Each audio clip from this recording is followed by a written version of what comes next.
নমস্কার, আমি অমিত চক্রবর্তী। আমি এসেছি এই মুহূর্তে আলিপুরদুয়ার বৈদিক সমাজের পক্ষ থেকে আয়ুর্বেদ নিয়ে একটু আলোচনা করতে। আমরা বহুকাল থেকে জেনে আসছি যে আয়ুর্বেদ আয়ুর্বেদ আয়ুর্বেদ আয়ুর্বেদ কী, আয়ুর্বেদ কেমন হয়। আয়ুর্বেদ বলতেই আমরা জানতাম যে গাছগাছালির কোনো ঔষধ। এই মুহূর্তে একটা প্যান্ডেমিক সিচুয়েশন চলছে, কোভিড-19, সেটাতে আয়ুর্বেদের ভূমিকা।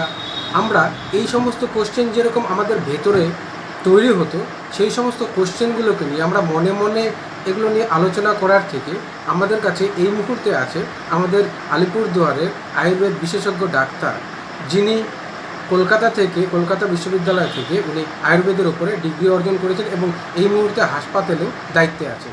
আসুন ওনার সঙ্গে আমরা পরিচয় করে নিই। ডাক্তারবাবু নমস্কার। নমস্কার। বর্তমানে আয়ুর্বেদ যেই জিনিসটা, মানে আয়ুর্বেদের উৎপত্তি বলুন বা আয়ুর্বেদ কি, এই সমস্ত যদি জিনিস আপনি একটু কাইন্ডলি আমাদের দর্শকজনদের যারা আমাদের এই ভিডিওটাকে দেখছে তাদেরকে যদি একটু জানান। আয়ুর্বেদ কি, আয়ুর্বেদ যদি বলতে পারছেন, তার মধ্যে আয়ুর্বেদের মধ্যে কথাটার মধ্যে লেখা আছে, দেখুন ওটার মধ্যে লেখা আছে বেদ। আয়ুর্বেদকে বলা হয় পঞ্চম বেদ। মানে আমরা যে 4টি বেদ আছে, ঋক, সাম, যজু, অথর্ব, আয়ুর্বেদ হচ্ছে অথর্ববেদেরই পরবর্তী পার্ট বা পঞ্চম বেদ বলা হয় আয়ুর্বেদ। ঠিক আছে, পঞ্চম বেদ হচ্ছে আয়ুর্বেদ। এবার আয়ুর্বেদ কি কি প্রশ্ন করতে গেলে, যেমন বেদ ঋক, সাম, যজু, অথর্ব যেরকম বেদ, আয়ুর্বেদও সেরকম একটা বিশাল বড় জায়গা। আয়ুর্বেদ শুধুমাত্র একটা চিকিৎসা পদ্ধতি নয়, বিভিন্ন ধরনের চিকিৎসা পদ্ধতির মতো কিন্তু শুধু আমরা আয়ুর্বেদকে একটা চিকিৎসা পদ্ধতি বা চিকিৎসা শাস্ত্র হিসাবে ব্যাখ্যা করতে পারি। আয়ুর্বেদ হচ্ছে একটা জীবনধারা বা জীবনশৈলী গঠনের মানে রাস্তা বা আপনাকে পদ্ধতি দেখাবে। মানে আমরা যদি আয়ুর্বেদের মূল লক্ষ্যটা দিয়ে তাকাই, আয়ুর্বেদের লক্ষ্য হচ্ছে গিয়ে স্বস্থস্য স্বস্থরক্ষণম আতুরস্য বিকারোপশমঞ্চ, এটা আমাদের বলা আছে আয়ুর্বেদের মূল লক্ষ্য। এটা একটি সংস্কৃত শ্লোক। এই শ্লোকের মাধ্যমে যেটা বলা হয়েছে যে স্বস্থস্য স্বাস্থ্যরক্ষণম, মানে সুস্থ ব্যক্তি যারা সুস্থ আছে তাদের স্বাস্থ্য রক্ষা। মানে শুধু আয়ুর্বেদ মানে কিন্তু যে চিকিৎসা করা তা না, তার মানে সুস্থ ব্যক্তির স্বাস্থ্য রক্ষা। যে ব্যক্তিটি সুস্থ আছে, যার শরীরে কোনো রকম এখন রোগ বা কোনো রকম বিকার নেই, সেই সমস্ত সুস্থ ব্যক্তির সম্পূর্ণ তার যে সুস্থতাটা সেটাকে বজায় রাখে। তারপরে হচ্ছে স্বস্থস্য স্বাস্থ্যরক্ষণম আতুরস্য বিকারোপশমঞ্চ। আতুর মানে যিনি অসুস্থ, যার শারীরিক অসুস্থতা সৃষ্টি হয়েছে, সেটা তার শরীরে যে ধরনের বিকার সৃষ্টি হয়েছে, সেটা আপনি শারীরিক ধাতুগত বিকারই হোক বা রোগগত বিকার হোক বা দোষগত বিকারই হোক, সেই বিকারের প্রশমন। ঠিক আছে, মানে আমাদের আয়ুর্বেদ শুধু আয়ুর্বেদ বিজ্ঞানটা বা এটা এমন ধরনের একটা সায়েন্স যেটা আপনাকে স্বাস্থ্যকে রক্ষা করতে সাহায্য করবে, তার সঙ্গে বিভিন্ন রোগের হাত থেকে আপনাকে রক্ষা করতে সাহায্য করবে এবং বিভিন্ন রোগের চিকিৎসা করে তাকে সম্পূর্ণ সুস্থ করবে। এই হচ্ছে আয়ুর্বেদ। সুতরাং আয়ুর্বেদকে আমরা কোনো একটা চিকিৎসা পদ্ধতির মধ্যে বা চিকিৎসা বিজ্ঞান শুধু একটা চিকিৎসা পদ্ধতির মধ্যে আটকে রাখতে পারছি না। আয়ুর্বেদ একটা বিশাল বড় ধারা, জীবনশৈলী, জীবনধারা, যা আপনাকে শেখাবে যে আপনার শরীরকে কীভাবে আপনি সুস্থ রাখতে পারছেন। তার মধ্যে বিভিন্ন রকমের জিনিস হয়, যেমন তার আয়ুর্বেদে বলা আছে দিনচর্যাবিধি। আপনি সকাল থেকে কি কি নিয়ম পালন করবেন, যেমন ধরুন সকালবেলায় উঠে আপনি কোন সময় ঘুম থেকে উঠবেন, কোনটা আপনার প্রকৃত সময়। আমরা যেমন বলি যে ভোরবেলায় উঠুন, আর্লি রাইজ, সেই সকালবেলায় ওঠা, তারপরে একের পর এক কার্যকর যেগুলো, সেগুলোকে আমরা বলি দিনচর্যাবিধি। সেই সমস্ত কার্যগুলো যদি আমরা নিয়মিত পালন করি তাহলে আমাদের শরীর রক্ষা করে। সেটাকে আমরা দিনচর্যা, ঋতুচর্যা। ঋতুচর্যা মানে আমাদের ঋতুতে, 6টি ঋতুতে আমাদের কী ধরনের জীবনধারার বা জীবন রীতি পালন করা উচিত। ছোট্ট একটা উদাহরণ দিয়ে বলি, যেমন গ্রীষ্ম ঋতুতে প্রচণ্ড গরমের মধ্যে কী ধরনের আমাদের জীবনধারা রাখা উচিত, খুব সামান্য সেটা দেখবেন আপনারা নিয়মিত করেন। যেমন গ্রীষ্ম ঋতুতে আমরা বলি সুতির বস্ত্র ধারণ, সুতির বস্ত্র পরা যাতে গরম না লাগে। ঠিক আছে, শীতল খাদ্যদ্রব্য, মানে শীতল বলতে শীতল জাতীয় খাবার গ্রহণ করা যাতে শরীরে ঠান্ডাটা বজায় থাকে, শীতলতা বজায় থাকে। এরকম সেরকমই উল্টো গ্রীষ্মের পরে আমরা যদি শীতে যাই, শীতে হচ্ছে উষ্ণদ্রব্য গ্রহণ। এই ধরনের যে এই জীবনধারা বা জীবন রীতিটা, এইটাই হচ্ছে আয়ুর্বেদ। ঠিক আছে, ছোট্ট করে যদি বলতে হয় এটাই। আর আয়ুর্বেদ যদি বলতে যাই সেটা অনেক বড় জায়গা। এটা এখন এইটুকু একটা সময়ের মধ্যে আয়ুর্বেদ কি এইটুকু বলাটা একটু সত্যিকারের কষ্ট। আয়ুর্বেদ মানে একটা বিশাল বড় অধ্যায়, যার শুরু এবং শেষ, শুরু আছে কিন্তু শেষ কোথায় সেটা নেই। ঠিক আছে, এটাই বলা যেতে পারে। কারণ জীবনের প্রত্যেকটা আমি আপনাকে একটা কথা বলতে পারি, আয়ুর্বেদ এমন একটা জিনিস যা আমাদের প্রত্যেকটা জীবনের প্রত্যেকটা সময়ের সঙ্গে যুক্ত। আয়ুর্বেদের যে ধরনের কার্যগুলো আপনারা করেন সকালবেলা থেকে উঠে, তারপরে যা খাদ্যদ্রব্যগুলো গ্রহণ করেন, যেগুলো আমরা ওষুধ হিসাবে ব্যবহার করি, তার কিন্তু ম্যাক্সিমাম ওষুধই আপনারা আপনাদের রান্নাঘরেই পান। আচ্ছা। রান্নাঘরেই আপনারা কিন্তু অনেক ওষুধ আয়ুর্বেদের পান। যেমন আমি একটা জিনিস বলি, যেমন আমরা খুব ইউজ করি শুট, সেটা আপনি বলতে পারেন বমির ক্ষেত্রে, যদি কারো প্রচণ্ড বমি হচ্ছে তাহলে আমরা শুকনো আদা ব্যবহার করি। আদা তার মানে আপনার ঘরেই থাকছে, ঠিক আছে। তারপরে ব্যথার ক্ষেত্রেও আমরা আদা ব্যবহার করি, ঠিক আছে। শুঁট, পিপুল, দেখবেন পিপুল, মরিচ বা গোলমরিচ, একসঙ্গে আমরা এটাকে বলি ত্রিকটু। শুঁট, পিপুল, মরিচ, গোলমরিচ, এই ত্রিকটু কিন্তু আমাদের ডাইজেশনের জন্য, খাদ্যদ্রব্য পাচনে ভীষণ ভালো কাজ করে, ব্যথাতে ভালো কাজ করে, ঠিক আছে, বিভিন্ন ধরনের জয়েন্ট পেনে। একটা জিনিস আপনারা খুব কমন নাম জানেন, খুব জিনিস গ্রহণ করেন, ত্রিফলা। কী থাকে ত্রিফলার নাম তো আপনারা শুনেইছেন। ত্রিফলার মধ্যে থাকে হচ্ছে আমলকি, হরিতকি, বয়া। আমলকি যখন তখনই আশপাশে গাছ আছে, আমলকি ভেঙে নিয়ে আমরা খাচ্ছি, কিন্তু এই আমলকি হচ্ছে গিয়ে rich source of vitamin C. আচ্ছা। এর মধ্যে আমলকিকে আমরা অমৃত ফল বলি, ঠিক আছে। এর মধ্যে সমস্ত ধরনের, ত্রিফলার মধ্যে সমস্ত সারা পৃথিবীতে যত রকমের ফল আছে তাদের দা গ্রহণ করলে যেই ধরনের আপনি উপকার পাবেন, ত্রিফলা গ্রহণ করলে তার মানে সেটা একই ইকুইভ্যালেন্ট। তো আমি বলতে এটাই আমার কথা, যে এই আয়ুর্বেদ হচ্ছে গিয়ে আমাদের জীবনধারা, জীবনশৈলী এবং ঘরের মধ্যেই সেটা বিদ্যমান। শুধু দরকার এর প্রতি একটু ভালোবাসা, আয়ুর্বেদের উপর বিশ্বাস এবং আয়ুর্বেদের প্রতি ভালোবাসা, তাইলেই এটা আপনাদের জীবনের একটা অঙ্গ হিসাবে। আচ্ছা ডাক্তার, আরেকটা কোশ্চেন আমাদের, যেটা আমরা দর্শক বন্ধুদের কাছে জানাতে চাই, যে আয়ুর্বেদের যেই মানে আমরা দোকানে যে কোনো জায়গাতে, এবং ফেসবুক বলেন, ইউটিউব বলেন, যেখানে হোক, একটা নেটেও খুললে পরে দেখা যাচ্ছে যে অনেক কিছু অ্যাডভার্টাইজ আসছে, যে এই ওষুধ খেলে পরে খুব তাড়াতাড়ি এই রোগের থেকে বের হওয়া যাবে, ওই ওষুধ খেলে পরে খুব তাড়াতাড়ি দ্রুত মানে ব্যথা থেকে মুক্তি পাওয়া যাবে। এরকম অনেক ঔষধ আছে যেটা বলা যাচ্ছে যে 100% পার্শ্ব প্রতিক্রিয়াহীন আয়ুর্বেদিক। এই সম্বন্ধে কিছু যদি বলেন, মানে আমাদের দর্শক বন্ধুদেরকে, যে আয়ুর্বেদটা অ্যাকচুয়ালি মানে। হ্যাঁ, অবশ্যই এটা নিয়ে আমার সত্যতাটা কোথায়? হ্যাঁ, দেখুন, প্রথম কথা আমি আসি, এখন আপনি টিভি খুলুন, ফেসবুক খুলুন, হোয়াটসঅ্যাপ খুলুন, বা ইন্টারনেটের গুগলে সার্চ করুন, সব জায়গায় আপনি দেখছেন আয়ুর্বেদ, এবং তার সঙ্গে আরেকটা ওয়ার্ড পাওয়া যায়, হার্বাল। ঠিক আছে, এই ওয়ার্ড দুটো ইউজ হয়, আয়ুর্বেদ এবং হার্বাল।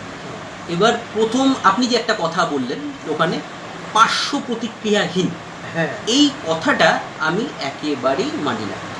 আমি কেন, আমরা যারা আয়ুর্বেদ চিকিৎসক তারা কিন্তু কোনোদিনই মানব না। পার্শ্ব প্রতিক্রিয়াহীন এই কথাটা কোথাও বলা নেই আয়ুর্বেদ। এটা আপনি বলতে পারেন একটা বিজনেস স্ট্র্যাটেজি, যারা এগুলো ইউজ করছেন বা যারা এগুলো প্রচার করছেন, তার পার্শ্ব প্রতিক্রিয়াহীন, যার আমরা তো জানি প্রতিক্রিয়া থাকলেই তার একটা তো বিপরীতমুখী, মানে ক্রিয়া থাকলে তার বিপরীতমুখী প্রতিক্রিয়াও থাকবে, পার্শ্ব প্রতিক্রিয়া বা সাইড এফেক্ট। এবার আয়ুর্বেদে বলা আছে, কোনো একটি ওষুধ যদি আপনি সঠিক মাত্রায়, সঠিক রোগে এবং সঠিক মাত্রায়, সঠিক দিন পর্যন্ত, মানে সঠিক সময় পর্যন্ত সঠিক অনুপান সহ গ্রহণ করেন, তাহলে তা অমৃত তুল্য। কিন্তু সেটাই যদি বিচ্যুত হয়, আপনাকে যদি বলেছি আমি একটা ওষুধ খেতে, যে আপনি সকাল বিকেল এই ওষুধটি গরম জল সহ খাবার পরে খাবেন, এইবার আপনি সেটা না করে সকাল বিকেলের জায়গায় আপনি মনে হলো দুবার করে খাবো কেন, আমি একবারই খেয়ে ওষুধটা, দুটো ওষুধ একসাথে নিয়ে ঠান্ডা জল দিয়ে খাওয়ার আগেই খেয়ে নিন, সে আপনাকে কিন্তু পার্শ্ব প্রতিক্রিয়া দিতে বাধ্য। আচ্ছা, সে আপনাকে পার্শ্ব প্রতিক্রিয়া দিতে বাধ্য। সুতরাং পার্শ্ব প্রতিক্রিয়াহীন এই কথাটি নয়, কিন্তু এই কথাটা ভীষণ ভুল ধারণা। পার্শ্ব প্রতিক্রিয়া অবশ্যই আছে, হ্যাঁ, তবে পার্শ্ব প্রতিক্রিয়ার যে পরিণাম বা সাইড এফেক্টের যে পরিণাম, সেই পরিমাণটা অনেকটাই কম। অন্যান্য ক্ষেত্রে যে অন্যান্য, বা আমরা যদি বলি যে সব অন্যান্য মেডিসিন বা মডার্ন মেডিসিন বা অ্যালোপ্যাথ মেডিসিনে যেসব বলা হয় যে সাইড এফেক্টসের যেটা আছে, তার তুলনায় এর অনেকটা কম। কিন্তু পার্শ্ব প্রতিক্রিয়াহীন একেবারেই নয়, পার্শ্ব প্রতিক্রিয়া তার হয়, ওই একটাই কথা। সুতরাং এই যে এখন আপনারা দেখতে পাচ্ছেন যে বিভিন্ন জায়গায়, আমি যদি বলি এই ফেসবুক খুললেন, তার মধ্যে দেখাচ্ছে এই ওষুধটা খেলেই আপনার আপনি হচ্ছে গিয়ে আপনার চুল গজাবে, বা এই ওষুধটা খান, এই ওষুধটা খেলেই আপনার সমস্ত ধরনের ব্যথা দূর হয়ে যাবে। কোনো পার্শ্ব প্রতিক্রিয়া নেই। তো আপনারাও দেখলেন, দেখে নিয়ে সঙ্গে সঙ্গে ওষুধটি নিয়ে এলেন, নিয়ে এসে আপনি খেলেন, খাওয়ার পরে দেখলেন আরে ওষুধটা খেয়ে আমার সঙ্গে সঙ্গে ব্যথা চলে গেল। তো এইখানে আমার একটা প্রথম প্রশ্ন আছে। আপনারা জানেন, মানে আমি একটা কথা বলতে চাই যে যেই জিনিস খুব ভালো হবে তার জন্য কি কোনো সময় অ্যাডভার্টাইজ দরকার পড়ে? অ্যাডভার্টাইজমেন্ট করতে হয়। আজকে যদি বলি যে গাড়ির মধ্যে লিমোজিন বা ল্যাম্বরগিনি, বড় বড় গাড়ির নাম বললাম, তারা কি কোনো সময় টিভিতে অ্যাডভার্টাইজমেন্ট করেন? না, দেখা যায় না। তারা তাদের অ্যাডভার্টাইজমেন্ট করে না, কারণ তাদের কোয়ালিটিটাই এই জায়গাটায়, সেই জায়গাটায় অ্যাডভার্টাইজমেন্ট করার দরকার। এবার আর ওষুধ, সে ওষুধ যে কোনো ওষুধই হোক, সেই ওষুধের অ্যাডভার্টাইজমেন্ট আপনারা কোথায় দেবেন? যেগুলো ওটিসি প্রোডাক্ট বাদ দিয়ে আজ পর্যন্ত যে কোনো প্যাথির হোক, তাদের কি ওষুধের কোনো সময় অ্যাডভার্টাইজমেন্ট দেখেছেন? এই যে এই ধরনের যে বিজনেস স্ট্র্যাটেজি, এগুলো হচ্ছে কিছুটা বিজনেস স্ট্র্যাটেজি বা অপপ্রচার। আয়ুর্বেদেরও পার্শ্ব প্রতিক্রিয়া আছে, তুলনায় কম আছে।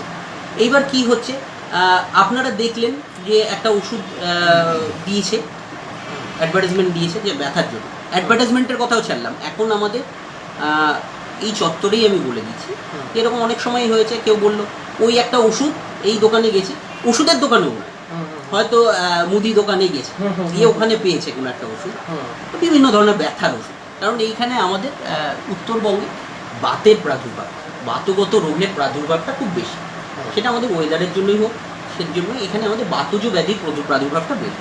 বিভিন্ন ধরনের বাত, যেমন আপনি সন্ধিবাত বা অস্টিওআর্থারাইটিস ভাবুন, বা আমবাত বা রুমাটয়েড আর্থারাইটিস, বা গাউটি আর্থারাইটিস, বা আমরা যেটাকে বলি বাতরক্ত, তো সেটাই হোক, এখানে এর প্রাদুর্ভাবটা বেশি। তো এই ব্যথা যন্ত্রণায় যারাই কষ্ট পাচ্ছেন, বিভিন্ন সময় তারা গিয়ে শুনলেন এই আয়ুর্বেদিক ওষুধ আছে, আচ্ছা আমি এই আয়ুর্বেদিক ওষুধটা খেয়ে দিই, এই আয়ুর্বেদিক ওষুধ খেলে তো কোনো সাইড এফেক্ট নেই, গিয়ে নিয়ে বিভিন্ন জায়গা থেকে কোনো ডাক্তারের সঙ্গে পরামর্শ না করে একটা ওষুধ নিয়ে এসে কিনে খাওয়া শুরু করলেন, এবং সেই ওষুধটা খাওয়ার পরে দেখলেন আর ম্যাজিক, ওষুধ খেলাম ম্যাজিকের মতো রিলিফ হয়ে গেল। হ্যাঁ, তো ম্যাজিক, বাহ, তাহলে তো এটা খুব ভালো, কারণ আমাদের আয়ুর্বেদিক ওষুধ, এ তো কোনো পার্শ্ব প্রতিক্রিয়া নেই, এই ওষুধটা তাহলে খেলাম। এবার আমরা একবারও কিন্তু যাচাই করি না, এটা আমরা একবারও যাচাই করছি না তার গায়ে, প্রত্যেকটা ওষুধের গায়ে আপনারা যদি এখন আয়ুর্বেদিক ওষুধের দেখেন, তার গায়ের মধ্যে দেওয়া থাকে GMP certificate, good manufacturing practice certified থাকে, এটা হচ্ছে সরকারি নিয়মে চলে। আচ্ছা, আপনার ওষুধ তৈরি করতে গেলে এই জিএমপি সার্টিফাইড হতেই হবে, আচ্ছা, সরকারি নিয়মের, এটা একদম সরকারের নিয়ম। তাদের যতক্ষণ পর্যন্ত আপনি জিএমপি সার্টিফাইড না হবে, সেই ওষুধ আপনার বাজারে আসবে, সেই ওষুধ কিন্তু দেওয়াও না, মানে বাজারেও আসবে না, আমরাও কেউ প্রেসক্রাইব করবো। তো আপনারা দেখলেন, বা জিএমপি সার্টিফিকেট কেউ একটা লিখে দেবে, কাগজের মধ্যে ছাপতে তো কোনো উপায় নেই, ছেপে নিয়ে দিকে দিল জিএমপি সার্টিফিকেট, আপনি ওষুধটা নিয়ে খেয়ে নিন, পার্শ্ব প্রতিক্রিয়া নিয়ে, বাহ ব্যথা কমে যাচ্ছে, আপনি খেয়ে গেলেন, তারপরে 2-4 দিন পরেই শুরু হলো তার পার্শ্ব প্রতিক্রিয়া। একবারও কিন্তু আপনারা কেউ বিচার করলেন না যে ওষুধটা অ্যাকচুয়ালি কী আছে। হ্যাঁ, সুবিধা হচ্ছে ডাক্তারও দেখাতে হচ্ছে না, ব্যথাও কমে যাচ্ছে, বাহ, কোনো সাইড এফেক্টও নেই, নিজেও খেলেন, আরও 4-5 জনকে প্রেসক্রাইব করা শুরু করলেন। এটা আমাদের এর মধ্যে একটু প্রচলিত আছে, আমরা চেষ্টা করি, আমরা যে ওষুধটা খেয়ে ভালো থাকি সেটা কিন্তু সবাই আরেকজনকে আর দুজনকে বলি যে আপনি ওই ওষুধটা খান, ওই ওষুধটা খান, খুব ভালো ওষুধ ওটা। তো গেল, ওই ওষুধটা খেলেন। এবার আমরা কিন্তু কেউ দেখতে যাচ্ছি না। এখন কি বলবো, এখন কিছু অসাধু ব্যবসায়ী থাকে এই সমস্ত ওষুধগুলোর মধ্যে, যেই সমস্ত অ্যালোপ্যাথ ওষুধ আমরা ধরুন অ্যালোপ্যাথ ওষুধ বা যে কোনো নিষিদ্ধ ওষুধকে ব্যবহার করে যাচ্ছে, নিষিদ্ধ ওষুধকে হয়তো গুঁড়ো করে ওষুধের সাথে মিশিয়ে ব্যবহার করে যাচ্ছে। আচ্ছা, আচ্ছা, এরকম হয়ে যাওয়ার পর, কারণ খাওয়া মাত্র সেই ওষুধটা হয়তো বা আমাদের জীবনদায়ী একটা ওষুধ, যেমন স্টেরয়েডস, যে কোনো স্টেরয়েডস বা সেই স্টেরয়েডসগুলো স্টেরয়েডস আমাদের সবসময় জীবনদায়ী ওষুধের মতো, এবং স্টেরয়েডস যেমন জীবনদায়ী ওষুধ, তেমনি স্টেরয়েডসের কিন্তু সাইড এফেক্ট বা পার্শ্ব প্রতিক্রিয়া প্রচুর। সুতরাং ওই স্টেরয়েডসও একদম সঠিক ডোজে খেতে হবে। তো ওই সঠিক ডোজ নেই, যেই ডোজে ওই স্টেরয়েডসটা দেওয়া উচিত সেটা না দিয়ে ওটাকে গুঁড়ো করে হয়তো ট্যাবলেটের সঙ্গে বা ক্যাপসুলের মধ্যে মিশিয়ে দিয়ে দেওয়া হলো। আপনিও জানেন, আপনি জানেন, বললেন তো ওটা আয়ুর্বেদিক ওষুধ, আয়ুর্বেদিক ওষুধ কোনো পার্শ্ব প্রতিক্রিয়া নেই, খেয়ে নিলেন, কোনো ডোজেরও ফিক্সেশন নেই, সারাদিনে 2-3টে খেয়ে নিতে যাচ্ছেন, 2-4 দিন পরেই শুরু হলো আপনার প্রথম পার্শ্ব প্রতিক্রিয়া, হয়তো দেখছেন মোটা হয়ে যাচ্ছে, বা ওই ওষুধটা ছাড়া আপনি থাকতেই পারছেন না, প্রচণ্ড ব্যথা, ওই ওষুধ না খেলে আপনার ব্যথা কমছে, বা তারপরেই পরবর্তীতে দেখা যাচ্ছে হয়তো কিডনি ফেলিয়ারের দিকে যাচ্ছে, অ্যাকিউট রিনাল ফেলিয়ার ডেভেলপ করলো। এবার কারণ খুঁজতে যাওয়া হলো acute renal failure, acute condition. আমরা ছুটলাম নেফ্রোলজিস্টের কাছে, গেলাম, উনি দেখলেন, দেখা টাকার পর বললেন এই আয়ুর্বেদিক ওষুধ খেয়ে আপনার সমস্যাটা হয়েছে। তখন আপনার মনে কী ধারণাটা সৃষ্টি হলো, আয়ুর্বেদ মানেই খারাপ, এই যে ভুলভাল ওষুধ খেয়েছি তার জন্য আয়ুর্বেদ ওষুধ খারাপ, আয়ুর্বেদ ওষুধের জন্য আমার সমস্যা হলো, আমার এরকম ক্ষতি হয়ে গেল, আমার বা আমার পরিবারের লোকের ক্ষতি হয়ে গেল। কিন্তু বাস্তবটা যদি আমরা চিন্তা করি তাহলে এর জন্য কিন্তু আয়ুর্বেদ দায়ী নয়। আয়ুর্বেদ কিন্তু আপনাকে বলেন, আয়ুর্বেদ কেন কোনো ব্যাথি আপনাকে বলেনি without prescription, without doctors consultation কোনো ওষুধই আপনি খান। অ্যাডভার্টাইজের ওষুধ আপনি অ্যাডভার্টাইজে দেখলেন, দেখে নিয়ে গিয়ে সেই ওষুধটা খাওয়া কিন্তু আপনার ঠিক নয়। কারণ আপনাকে দেখতে হবে আপনার শরীরে কী সমস্যা আছে, তার আপনার সুগার আছে কিনা, আপনার প্রেশার আছে কিনা, সেই ওষুধটা খেলে আপনার প্রেশার বাড়বে কিনা, সুগার বাড়বে কিনা, ঠিক আছে, বা সেই ওষুধটা আপনি খেতে পারবেন কিনা।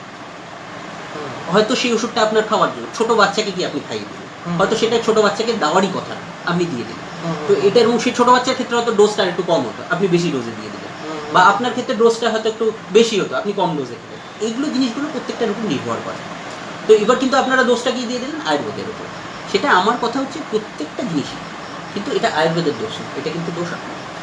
কনসালটেশন প্রথম কথা, ডক্টরস কনসালটেশন দরকার, এবং যে আপনি যে আয়ুর্বেদের ওষুধটা খাচ্ছেন সেই ওষুধটা সঠিক জিএমপি সার্টিফাইড কিনা সেটা আপনি গিয়ে যে কোনো আয়ুর্বেদ ডাক্তারকে জিজ্ঞেস করলে, যে যিনি আয়ুর্বেদ মানে রেজিস্টার্ড মেডিকেল প্র্যাকটিশনার, যারা ডাক্তার, ঠিক আছে, আমি বলতে চাইছি পশ্চিমবঙ্গ আয়ুর্বেদ পরিষদ আমাদের রেজিস্টার্ড জায়গায়, রেজিস্ট্রেশন যেখান থেকে আমরা পাই, পরিষদ আমাদের, যেমন ইন্ডিয়ান মেডিকেল কাউন্সিল, সেরকম আমাদের পশ্চিমবঙ্গ আয়ুর্বেদ পরিষদ হচ্ছে আমাদের আয়ুর্বেদ ডাক্তারদের রেজিস্ট্রেশন দেওয়া হয়। সেই পিবিএপি বা পশ্চিমবঙ্গ আয়ুর্বেদ পরিষদের অন্তর্ভুক্ত যে সমস্ত রেজিস্টার্ড মেডিকেল প্র্যাকটিশনার বা ডাক্তার আছেন, সেই সমস্ত ডাক্তারদেরকে গিয়ে আপনি জিজ্ঞেস করলেই তারাই কিন্তু আপনাকে বলে দিতে পারবেন যে এই ওষুধটা জিএমপি সার্টিফাইড কিনা বা এই ওষুধটা জাল কিনা।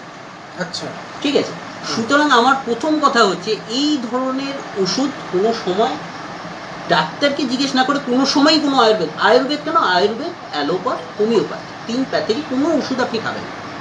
আমরা কিন্তু খবরের কাগজ খুললেই কোনো কর্নারে কোনো একটা জায়গাতে উপরে বা নিচে কোনো একটা পোর্শনে এরকম অনেক রকম ঔষধের অ্যাডভার্টাইজ দেখি, যেখানটাতে দেখা যাচ্ছে যে এটা হচ্ছে গিয়ে আয়ুর্বেদিক ঔষধ, এটা খেলে পরে 7 দিনের মধ্যে অ্যাকশন দেখতে পাবেন, খুব ভালো ফল হবে, এই হবে সেই হবে, এবং লোকজন কিন্তু সেটা বিশ্বাস করছে কারণ এটা খবরের কাগজের মধ্যে দেখছে।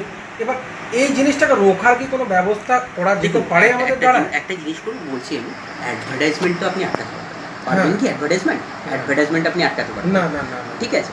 এবার অ্যাডভার্টাইজমেন্ট, এই ধরনের অ্যাডভার্টাইজমেন্টের এগেনস্টে আপনি যদি সেই অ্যাডভার্টাইজমেন্টের বলতে পা দেন তাহলে সেটা আপনারই ভুল, ঠিক আছে। আয়ুর্বেদ আপনাকে জীবনধারা, জীবনশৈলী এবং রোগের চিকিৎসা করবে। আপনি আমার কাছে ব্যথা নিয়ে এসছেন, ব্যথাটা কিন্তু আপনার রোগ নয়, ব্যথাটা হচ্ছে একটা রোগের লক্ষণ। আচ্ছা, ধরুন আপনি আমার কাছে এসছেন যে আপনার পেটের ব্যথা করছে, পেট ব্যথা নিয়ে এসছেন, পেটের উপরের দিকে যদি আপনি ব্যথা বলেন তাহলে আমাকে ভাবতে হবে সেটা কিসের জন্য, কোন রোগের জন্য। এপিগ্যাস্ট্রিক রিজনে যদি পেইন হয়, গ্যাস্ট্রাইটিস হচ্ছে কিনা, ঠিক আছে, বা তার একটু এপিগ্যাস্ট্রিক পেইন অনেক সময় যদি ব্যথাটা একটু ডান দিকে থাকে, পেটের ডান দিকে থাকে, তাহলে উপরের ডান দিকে উপরের দিকে থাকে, গলব্লাডার স্টোন হলো না তো, বা আরেকটু নিচের দিকে চলে এলো, আরেকটু সাইডের দিকে চলে গেল, আমরা সেটা দেখে রোগের ক্ষেত্রে সেটা দেখে আচ্ছা ব্যথার ধরনটা কেমন, না থেকে প্রচণ্ড ব্যথা, তো এটা কিডনি রেনাল কলিক নয় তো, রেনাল স্টোন বা রেনাল কলিক নয় তো, ওর থেকে ব্যথা হচ্ছে না তো। এরকম এক একটা কিন্তু আমাদের প্রত্যেকটা ডাক্তারের ওই মানে according to condition, according to symptom আমরা এটা কিন্তু ডিসিশন নিই। এইবার সে ব্যথাটা হচ্ছে তার মানে কি একটা রোগের ব্যথা হচ্ছে কি একটা রোগের লক্ষণ, তার মানে কি যে এই জায়গাটা ব্যথা হচ্ছে, তো গ্যাস্ট্রাইটিস হতে পারে, তো গ্যাস্ট্রাইটিস হচ্ছে তো চিকিৎসাটা ব্যথার না, চিকিৎসাটা করতে হবে গ্যাস্ট্রাইটিস। গ্যাস্ট্রাইটিসটা যদি কমে যায় আপনার ব্যথা আপনি কমবে, ঠিক আছে। তলপেটে ব্যথা করছে প্রচণ্ড, পেচ্ছাপ পরিষ্কার হচ্ছে না, হয়তো ইউরিনারি ট্র্যাক্ট ইনফেকশন হয়ে আছে, তো ইউরিনারি ট্র্যাক্ট ইনফেকশনের চিকিৎসা করবে, তাহলেই তো ব্যথাটা কমবে, না হলে তো ওই ব্যথাটা আবার ফিরে যাবে, ঠিক আছে। এইবার কোনো একটা কথা বলছে 7 দিনের মধ্যে ব্যথা কমে যাচ্ছে, 7 দিনের মধ্যে ব্যথা কমে যাচ্ছে, গ্যারেন্টিযুক্ত চিকিৎসা শাস্ত্রে কোথাও গ্যারেন্টি বলে কোনো কথা নেই, গ্যারেন্টি বলে কোনো ওটা তাহলে চিকিৎসা না। গ্যারেন্টি ওয়ারেন্টি আমাদের এসি মেশিনে থাকতে পারে, মোবাইলে থাকতে পারে, যন্ত্রপাতিতে থাকতে পারে। শরীরের আবার গ্যারেন্টি কোথায়? আজ আছি তো কাল নেই, সেটার তো আর গ্যারেন্টি নেই। তো সেটার ক্ষেত্রে এই যে গ্যারেন্টি সহকারে চিকিৎসা বা গ্যারেন্টি এই হচ্ছে গ্যারেন্টি, এগুলোর মধ্যে যতটা আপনি পাপ কম দেবেন ততই ভালো। ঠিক আছে, ওষুধ ওই যে একটাই কথা আমি বারবার বলবো, যে কোনো সময় কোনো ধরনের ওষুধ অ্যাডভার্টাইজমেন্টের দেখে নিয়ে আপনি ওষুধটা খেয়েছেন, খেয়ে নিয়ে যে আপনি ভাববেন যে তার পার্শ্ব প্রতিক্রিয়া হচ্ছে না, হতেই পারে। সুগার আছে, আপনি সুগার আছেন, অত যে একটা ওষুধ খাচ্ছেন তার মধ্যে সুগার কন্টেন্ট আপনি লক্ষ্য করেননি, আপনি দেখেছেন ওটা ওই ওষুধ খেলে হয়ে যাচ্ছে, কমে যাচ্ছে, খেয়ে নিয়ে দেখলেন তারপরে আপনার সুগার বেড়ে গেল। তো এটা হতেই পারে। সুতরাং আমি বলবো চিকিৎসার ক্ষেত্রে কোনো সময় অ্যাডভার্টাইজমেন্ট বা বিজ্ঞাপনের দিকে যত নজর কম দেবেন তত ভালো। চিকিৎসা সবসময় চিকিৎসককে দিয়ে করানোটাই বেটার, এবং চিকিৎসকের সুপরামর্শ নিয়ে করানো বেটার। এবার সেটা আয়ুর্বেদের ক্ষেত্রেও আমি বলবো, আমাকে বলতে হবে তার কোনো মানে নেই। আমাদের আলিপুরদুয়ারে এখন অনেক চিকিৎসক আছেন আয়ুর্বেদে, আমাদের আয়ুষ হাসপাতাল হয়েছে নতুন, ঠিক আছে, গভর্নমেন্ট অফ ওয়েস্ট বেঙ্গলের আয়ুষ হাসপাতাল আছে, সেখানেও আয়ুষ চিকিৎসক আছেন, আয়ুর্বেদের চিকিৎসক আছেন। ওখানে আয়ুষ বলতে আমরা যে ধারাটা বুঝি, আয়ুর্বেদ ইউনানি, আয়ুর্বেদ যোগ ইউনানি, সিদ্ধা হোম হোমিওপ্যাথি, এখানে সমস্ত ধরনের চিকিৎসক আছেন, আয়ুর্বেদ চিকিৎসক আছেন। সেখানে গিয়ে আপনারা কনসাল্ট করুন, কিন্তু কনসাল্ট করুন, কনসাল্ট না করে কোনো সময় এই ধরনের ওষুধ খাবেন না। অপপ্রচারে কান দেবেন না, অপপ্রচার করবেন। বারবার আমি এই কথাটা বলবো, আয়ুর্বেদ আপনাকে ভালোর জন্যই আপনার সঙ্গে আছে, যুগ যুগান্ত ধরে আছে। সেই একদম প্রথম জীবনের প্রথম বা যেই সময় থেকে আছে, মানব সভ্যতা আছে, সেই সময় থেকে আদি যুগ থেকেই আমাদের আয়ুর্বেদ আছে, এখনো আছে, এবং তার নিত্য নৈমিত্তিক কিন্তু তার এখন আয়ুর্বেদ আর সেই আগের জায়গায় নেই। আমরা এখন কিন্তু আয়ুর্বেদের ওই আগে যেরকম এখনো অনেকের মধ্যে এই ধরনের ধারণাটা আছে, আয়ুর্বেদ মানে আয়ুর্বেদের ওখানে যাবো মানে তো ওই বলবে গাছ নিয়ে আসুন, এই গাছের পাতা খেতে হবে, ওই গাছের পাতা বেটে খেতে হবে, না, এখন কিন্তু এটা সম্পূর্ণ ভুল। আয়ুর্বেদ কিন্তু এখন সেই জায়গায় নেই। আয়ুর্বেদও এখন মডার্নাইজেশন এবং সায়েন্টিফিক রিসার্চের মাধ্যমে যেরকমভাবে করা উচিত সেইভাবেই চলছে। যেমন এখন কিন্তু আপনাকে ওই ট্যাবলেট কী বলে ছোটো ছোটো, আগে যেমন করা হতো ছোটো ছোটো গুলি পাকিয়ে দেওয়া হতো, সেগুলোকে আমরা বলতাম বটিকা, এরকম কিছু নেই, এখন সব কিছু ট্যাবলেট ফর্মে হয়ে গেছে, কারণ সায়েন্টিফিক রিসার্চ করে সেটা। কারণ ওই ধরনের ওই আগে হাতে পাকানো যে বটিকা ছিল তার মধ্যে ওই যে ডোজের হেরফের হতো। আপনাকে আমি ওষুধ দিয়েছি, সেটা খেতে হবে 250 মিলিগ্রাম, এবার হাতে যখন আপনি করতে যাবেন, মানুষ তো কোনোটা 275 হবে, কোনোটা 300 হবে, তো কোনোটা 200 হবে। তো এখন সেটা নয়, এখন যেহেতু যে জিএমপি সার্টিফাইডের কথা আমি বললাম, জিএমপি সার্টিফাইড মানে সেখানে আপনাদের ওই একদম প্রপার 250 মিলিগ্রামের ট্যাবলেট বা ক্যাপসুল বেরোবে। তো ওটাই তো এখন কিন্তু আয়ুর্বেদ ওই জায়গায় নেই।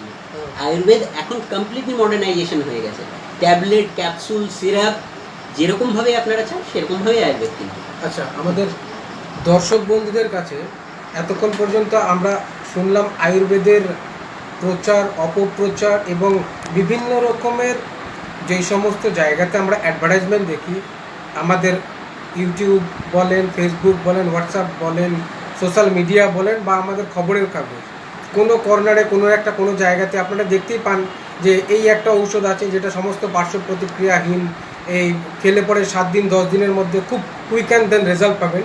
আমরা সেই বিষয়ে ডাক্তারবাবুর সঙ্গে কথা বলে যা বুঝতে পারলাম, সেটা হচ্ছে যে আমরা যাই করি না কেন সমস্ত কিছুটাই ডাক্তারের কনসার্নে থাকা উচিত, এবং যার যেটা সমস্যা আছে সেটা নিয়ে ডাক্তারের সঙ্গে যোগাযোগ করুন, সার্টিফাইড ডাক্তারদের পরামর্শ নিন এবং সঠিক রোগের সঠিক ঔষধ ব্যবহার করে খুব তাড়াতাড়ি সেটাকে নিরাময় করার চেষ্টা করুন।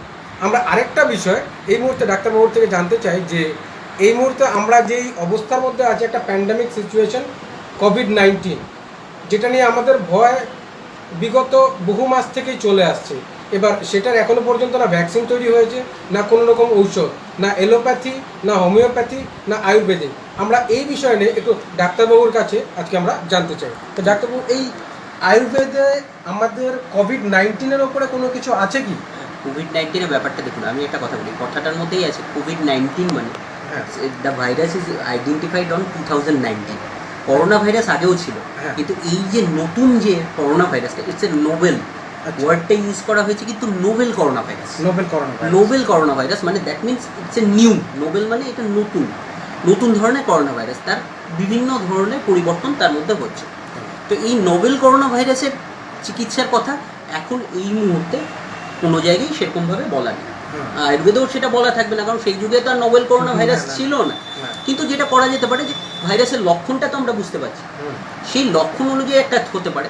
তার থেকেও যেটা বেশি দরকার, আমরা এই ভাইরাসের এগেনস্টে আমাদের ইমিউনিটিটাকে বাড়াতে হবে, যাতে এই ভাইরাস আমাদের শরীরের মধ্যে কোনো রকমের প্রভাব ফেলতেই না হয়। হুম। সেটার একটা করার কিন্তু উপায় আমরা বলতে পারি। সেটাই আমার মনে হয় এইটাই এখন, এবং আমাদের আয়ুষ মিনিস্ট্রির থেকেও এটাই বলা হয়েছে যে এই ধরনের ইমিউনিটি বুস্ট করুন হুম। শরীরের, যাতে এই ভাইরাসটা যদি আমাদের শরীরে আক্রমণ করে, এই ভাইরাসই কেন, যে কোনো ধরনেরই ভাইরাস হুম। যদি আমাদের শরীরের উপর আক্রমণ করে, যেমন ইনফ্লুয়েঞ্জা জাতীয়, যেহেতু এটা করোনা ভাইরাসটা নাথিং ব্লাড ইনফ্লুয়েঞ্জা ভাইরাস, মানে সাধারণ জ্বর সর্দি কাশির ভাইরাসের মতো। তো এই ধরনের ভাইরাস, জ্বর সর্দি কাশি কি আমাদের হয় না, সারা বছরই হচ্ছে, কিন্তু তার জন্য তো সেই মারাত্মক যে সমস্যাটা সেটা হয় না।